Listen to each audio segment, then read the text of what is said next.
What up, is Marcus with Dynasty Football Dads. We have 16 through 20, and honestly, we might even go through a little bit more than 20 here just to talk a little bit about a couple of these players here. And we ended off on Zamir White to 16, which is now Isaiah Spiller. And Isaiah Spiller, I love Isaiah Spiller. I loved his talent. I loved his ability. I think he's even more talented, honestly, than James Cook. And James Cook was taken 2 rounds earlier in the NFL draft. But I'm not an NFL scout, so I guess I don't get to talk about that. But I am going to talk about what I'm doing with these picks. We have Spiller. We're going to talk about a couple quarterbacks here: Tyler Algiere, Trey McBride. This is the time, if you're on the clock too, or if you're coming up to being on the clock, I am trading this pick and trying to get a pick in 2023 second round. I think 2023, really, I mean, you have over even like the Dameon Pierces and the Zamir Whites and the Tyler Algiers. There might end up being 8 to 10 running backs that are better in the 2023 class. So these guys might have a half a year of value or year maximum of value, but I think a lot of these guys are going to end up being pushed to the side.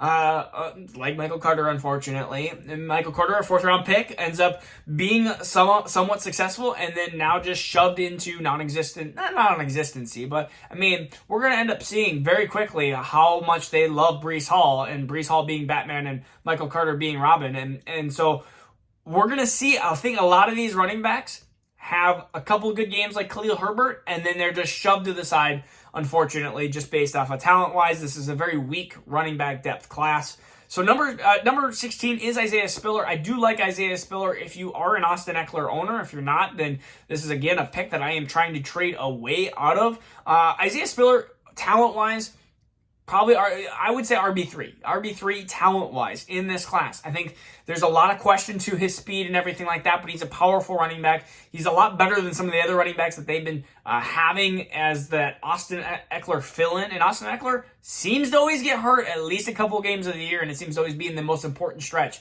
So this is a very, very important handcuff, at least for the 2022 season, for Austin Eckler.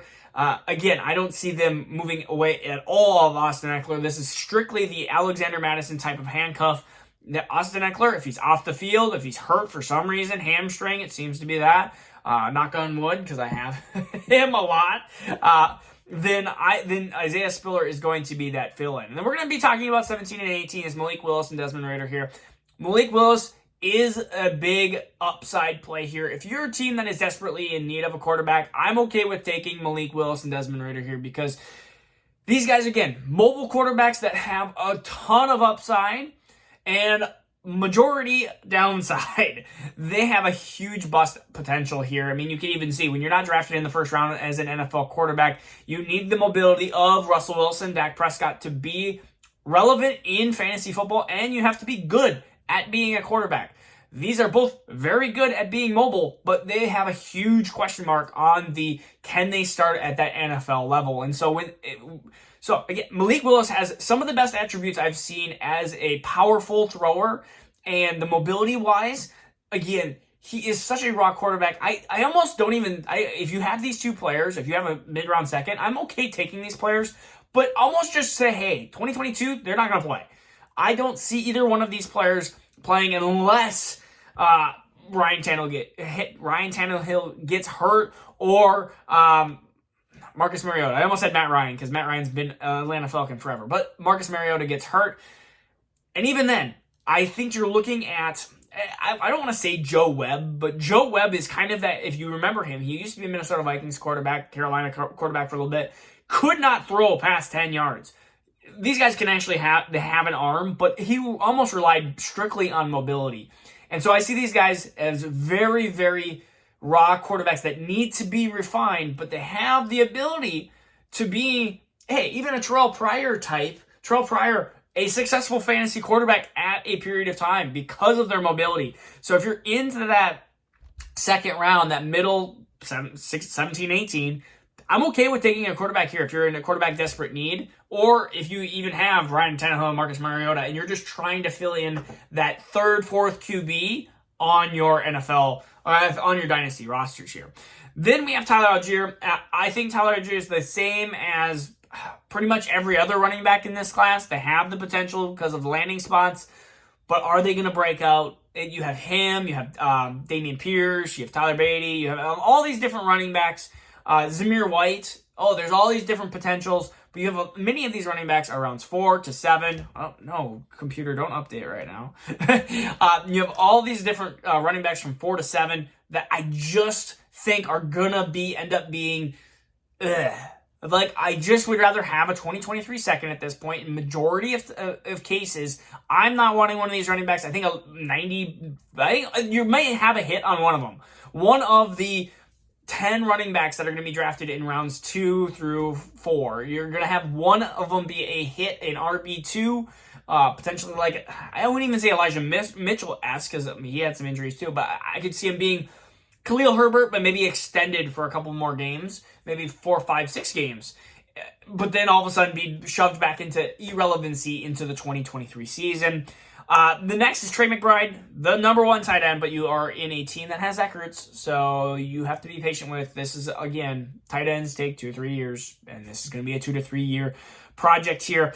One player I do want to talk about who is 21st is David Bell, one of my favorite wide receivers, because he is not a sexy wide receiver.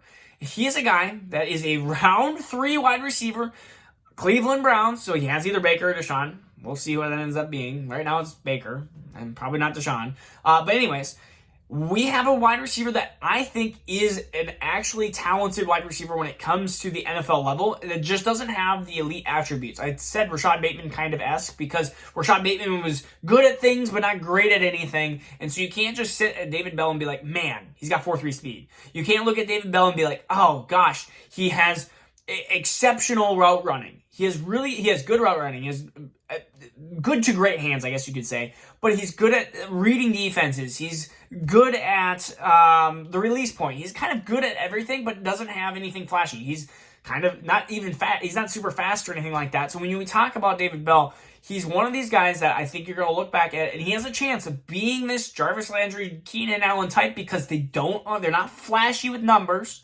but they end up being a successful fantasy wide receiver because he's actually just a purely talented wide receiver and overall just a good good player to have on your team. And he's going to get open. He's going to have good hands. He's going to be reliable. And so that's what I see from him. You could even say like Hunter Renfrow, but Hunter Renfrow is a lot better route runner per se. Much smaller Hunter Renfrow is. But I think David Bell is one of the best wide receivers that I'm taking if I have a even late second. I'm taking him even ahead of like, let's see, what I'm trying to think. I'd probably take him even ahead of that, like close into that Rashad White territory. It's just David Bell is kind of that sleeper into the end of the second here.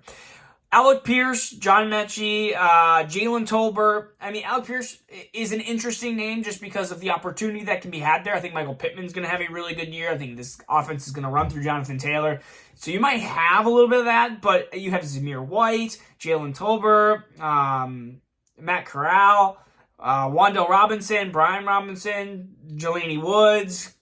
I mean, it's just a lot of these guys are just going to be names that are going to be roster fill-ins that are just going to be disappointing for fantasy football. I think we have to understand as dynasty owners that we cannot get infatuated with every single little thing, because if you go, oh my goodness, Jalen Tolbert, Dallas, he could fill into so-and-so's position. Gallup could go to Cooper's position, and Tolbert could go into Gallup's position. It's like, that's not how it works. And Zamir White, everyone's hoping for the 2023 season because Josh Jacobs' 5th round option didn't get picked up, but you never know what happens. All of a sudden the Raiders go after Alexander Madison, and the Raiders draft a top 2023 running back, or whatever they do.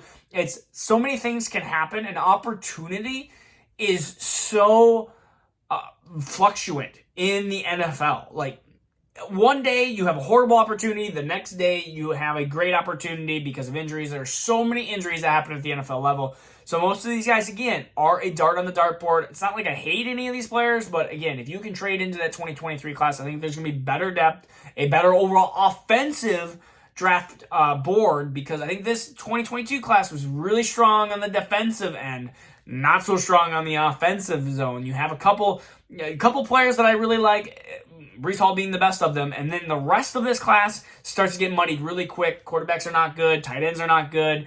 Wide receivers have top depth or top end talent that is kind of into that wide receiver 2 category and then falls off dramatically fairly quickly. Running backs, I mean, you literally have Breece Hall. You have Ken Walker being a sufficient running back, and then James Cook is a huge question mark, and then you have a mess after that. So, again, I hope this video helped. We're ending the week here. We're done with rookies for a little bit. Comment what you think or what you want next on the Dynasty Football Dads channel. Peace out. Take care. We'll see you again on Monday.